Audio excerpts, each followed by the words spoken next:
Pressure ka ba na mag-attend ng interview? Or meron ka bang job interview? Or na-hired ka sa isang company pero natatakot at kinakabahan ka? Matagal ka na nga bang di nakaka-attend ng interview at nakalimutan mo na kung ano-ano nga ba ang mga tanong? Don't worry, ngayon i-spill ko ang mga usually na ginagamit na question during the interview. Ako nga pala si Pauline, personal assistant sa Dubai at ito ang top 5 common question during the interview. Unang-una, hindi talaga question, pero napaka-weird pakinggan, di ba, kung tatanungin ka ng interviewer na, sino ka ba? Di ba nakaka-offend? Kaya karamihan, tinatanong na, tell me something about yourself. Yan ang napaka-common na question pero mahirap sagutin. Pero merong tricks yan dahil gagamitin natin ang SEAT method.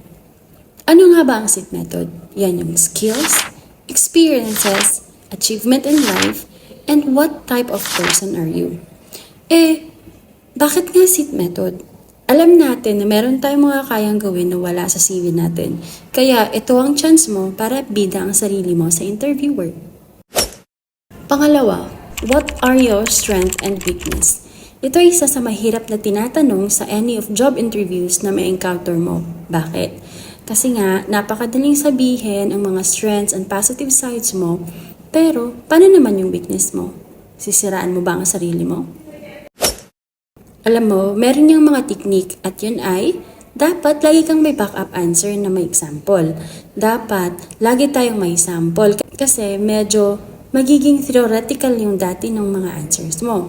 For example, pwede mo sabihin na hardworking ka, motivated, meron kang extensive experience, kung meron.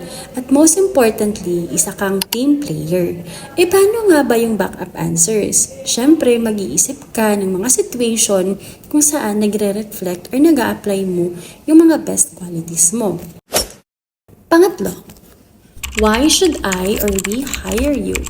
Isa din ito sa mga mahirap na sagutin ng lahat kasi nga naman, ano bang pinagkaiba mo sa aplikante? Bakit ikaw ang dapat nilang i-hire or kunin? Ang technique sa question na to ay babalik tayo sa skills and experience na meron ka. Ano nga ba ang gagawin dapat? Dapat, i-relate mo ang lahat ng skills and ability mo na meron ka sa trabahong pinapasukan mo ngayon. Pang-apat, why do you want to work with us? Usually, tinatanong talaga to ng mga interviewers para malaman nila if you've done your assignment. Assignment? Anong assignment? Meaning to say, you did some background checking or nag-research ka talaga about sa company na ina-applyan mo. Bakit? Kasi ito ang isang way nila para malaman na interesado ka talaga na mag-work sa company nila. Meaning, inaral mo ang culture at values na meron sila.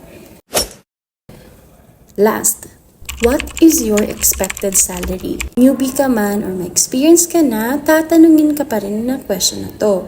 Ano nga ba ang main reason bakit pinag-uusapan ang tungkol sa sahod? Kasi ito ang magiging start ng negotiation between sa company at sa potential employee.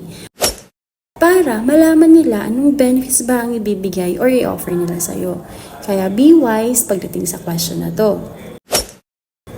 Pwede mo din silang tanungin kung magkano ang offer nila. Dapat mo din malaman ang rate nila or industry standard nila. At yun ay part ng assignment mo. Ngayon na may idea na about sa top 5 common questions, for sure kayang-kaya mo nang makapasa sa upcoming interviews mo. Yan ang 5 common questions sa interview ng HR or boss ng company. Bakit mo ba ito binigay na hint? Kasi alam ko sa mga naka-experience ng interview at may work na ngayon, for sure natanong din to. Pero believe me, pag kayo hindi na-interview ng 2 to 5 years, kakabahan ka na naman ulit at mawawala na naman yung confident mo. Ma-feel mo na naman yung kaba, kahit sabihin natin na may experience ka na. Wala yan. Ang purpose nito ay para makapag-ready ka or makapagsulat ka ng mga answers mo. Meaning to say, kudigs kung tinatawag nga. At pwede mo din siyang basahin para ulit-ulitin. Kasi meron talagang time na andun ka na during the interview, nakaupo ka na, kaharap ng interviewer mo, pero may mga nakalimutan ka. Dahil sa kaba at sa pag-aalala, hindi mo maiwasan na mawala or may makalimutan ka sa mga ginagawa mo. Mag-practice ka. It's either kasama ang pinagkakatiwalaan mong kaibigan or tumayo ka sa harap ng salamin. Gusto mo ba ng sample answers sa mga questions na to? Comment the word job kung meron kang katanungan na pwede kong masagot about work. So leave your comment below. Pero now, yan muna ang 5 common job interview question.